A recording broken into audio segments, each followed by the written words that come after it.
Chairman Grassley, Ranking Member Durbin, and members of the Judiciary Committee, thank you for the opportunity to appear today. I must start with a word of prayer for the tragic accident that befell our nation last night, where we lost civilians and service members. I pray for their families.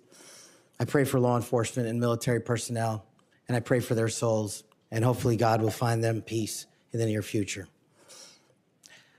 I'd like to welcome my father, Pramod, and my mother, Anjana, who are sitting here today. They traveled here to get here from India. My sister's also here, Nisha. She also traversed the oceans just to be with me here today. It means the world that you guys are here. Jesse Krishna. I wouldn't be here today without their guidance, their unwavering support, and their relentless love. When President Trump informed me of his intention to nominate me as the director of the FBI, I was deeply honored.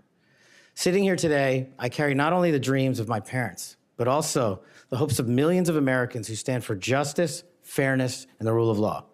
My commitment to these principles is deeply rooted in my family's history, which has profoundly shaped my worldview. My father fled Idi Amin's genocidal dictatorship in Uganda, where 300,000 men, women, and children were killed based on their ethnicity, just because they happen to look like me. My mother is originally from Tanzania. She studied in India, as did my dad, and they were married there.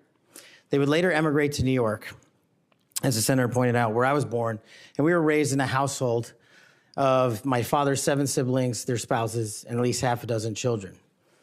That's the only way we knew how to do things at the time, in the 70s and 80s, the Indian way. But we would soon learn the American way. These values have shaped and been the driving force of my career in 16 years of government service.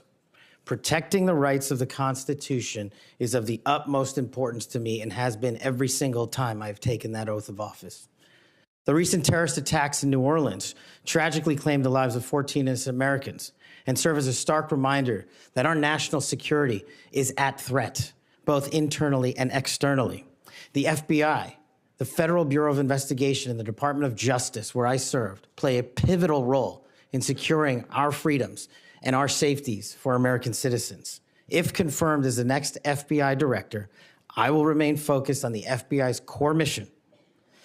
That is to investigate fully wherever there is a constitutional factual basis to do so, and to never make a prosecutorial decision that is solely the providence of the Department of Justice and the Attorney General.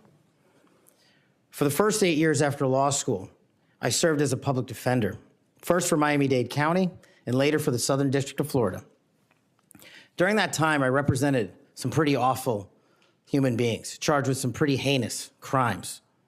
But what I learned there was the core value that has been enshrined in me since, that due process must be provided without bias to all Americans. And if we cannot provide due process to the worst, then there can be no due process for anyone, and our constitutional republic fails. But I battled on that hill for that due process. I would later serve in the Obama Justice Department as a terrorism prosecutor in the National Security Division, where we successfully contributed to the prosecutions of terrorist organizations like Al-Qaeda, Al-Shabaab, and others. I was honored to receive the 2017 Assistant Attorney General's Award from Loretta Lynch for my work in helping the Ugandans bring members of Al-Shabaab to justice for murdering 74 innocent people, including an American. I would also receive the Human Intelligence Award from the intelligence community for related work on that mission. My experiences at the National Security Division and would later be followed by my experiences on the National Security Council as Senior Director for Counterterrorism, and later as the Deputy Director of National Intelligence, responsible for the production, creation, and promulgation of the Presidential Daily Briefing, our nation's most sensitive classified information and secrets to protect our country.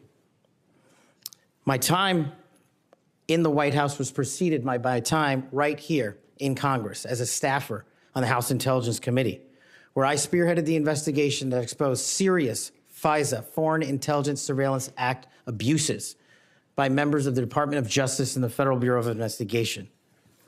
That misconduct eroded the public trust in our FBI. The erosion of trust, as Chairman Grassley pointed out, is all too low today. 40% of Americans have trust in the FBI. In order to get it back, there's a twofold track, Senator. One, violent crime is exploding in this country, and we cannot afford them to allow it to run away. We must tackle violent crime. Just in 2023 alone, there was 100,000 rapes, 100,000 drug overdoses, and 17,000 homicides. The priority of the FBI, if I'm confirmed, will be to ensure that our communities are protected and safeguarded and our children have parks to play in and not needles to walk over. The way we do this, we let good cops be cops. We let law enforcement, and we provide them with the tools necessary and resources they need to get after violent crime.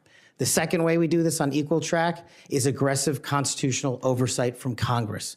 The public trust can only be restored if there is full transparency, and I am committed to that full transparency. Members of Congress have unfortunately submitted hundreds of questions that have been unanswered by the FBI in recent times. That will not occur if I am confirmed. All appropriate requests for information will be responded to expeditiously and fully. I'm committed to working alongside the dedicated men and women of the FBI. They are warriors of justice, and I will always have their backs because they have the backs of the American people.